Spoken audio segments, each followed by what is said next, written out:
Malcolm Gladwell is a longtime writer for The New Yorker. He's been named one of the 100 most influential people by Time magazine. So is Charlie Rose. Just saying. He's much more deserving than I am. I don't know about that. That's not true. He's also the author of 5 New York Times bestsellers, including The Tipping Point, Outliers, and David and Goliath. Now Gladwell is back with the second season of his podcast. It's called Revisionist History. The series looks at events and ideas from the past that have been overlooked or misunderstood. Malcolm Gladwell joins us once again at the table. Congratulations on season 2. Thank you, Gayle. But I love your start of season 2. It's about private golf courses in Los Angeles, and you described the golf course as crack cocaine for rich white guys. Now, before you comment, we have a rich white guy at the table who likes playing golf. Yes, I do. So be careful how you answer this I'm going to be cautious. What you talking about, Malcolm? Well, I'm not, I have a little fun with the game of golf. Yes, you do. And I point out just how much golf is played by rich white guys. But I'm more interested Increasingly by women as well. Yes.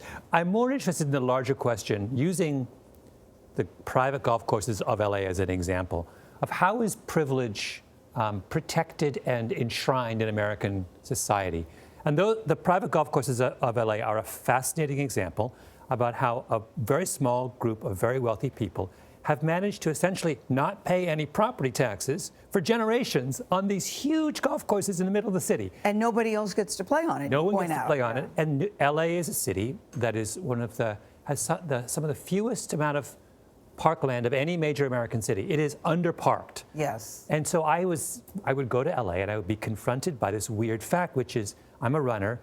There's nowhere to run in LA, and yet there are these 300-acre, there's like 6 or 7 private golf courses that take up hundreds of acres, and they have big chain link fences And you around. pointed out that nobody was on the course. So why couldn't you go out there and walk around? Can I go in? Yeah. And so that started me thinking, though, about this question of how privilege gets embedded in the structure of our society. And it's one of those, what I'm trying to do with the podcast is to use these kind of very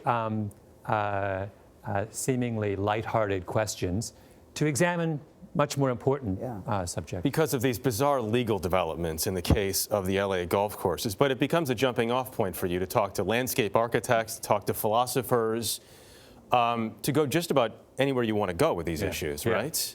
There was a moment when I was making that episode when I just had this, I was like, I need to talk to a philosopher. This is getting so complicated. So I called this guy at the University of Washington, Mark Cohen, who is so much fun.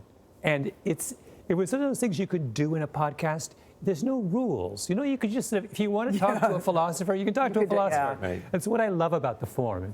There's something. But talk about what you learned about the CEOs that play golf and how their companies are doing. I thought that was really interesting. Yeah, there's an economist named Lee Biggerstaff who did this really lovely work using the fact that if you're a serious golfer, you post your scores on the USGA's website, right? So you can calculate your handicap.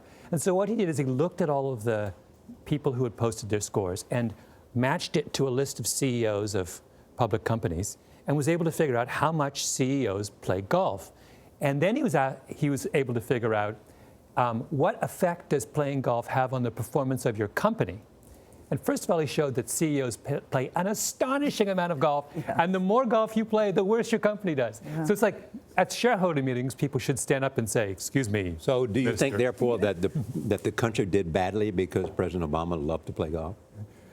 No, I will say this, that I'd be happier if presidents as a group played less golf and spent more time mastering the details of their presidency.